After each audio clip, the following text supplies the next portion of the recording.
ГСП онлайн. Городские новости сейчас. Местному жителю 94-го года рождения грозит реальный срок за попытку изнасилования.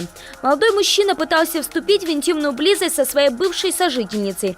Несмотря на 3 совместных детей, пара рассталась. Очевидно, попытку порвать бывший гражданский муж не воспринял всерьез. Встретившись с девушкой в компании, которая собралась в гаражном массиве, он предпринял агрессивную попытку поправить отношения. В данном помещении они находились совместно с иными лицами. В момент, когда женщина осталась наедине со своим сожителем, он стал склонять ее к интимной близости. Получив отказ, начал препятствовать ее покиданию данного помещения. К счастью, в тот момент, когда девушка собиралась вызывать такси, ей позвонила подруга. Оставаясь на связи, она услышала, что происходит что-то неладное, и вызвала полицию. Сотрудники МВД помешали обвиняемому совершить задуманное.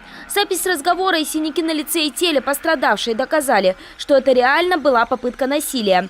Теперь мужчина под стражей. 2 общих детей 16 и 17 годов рождения из семьи изъяли.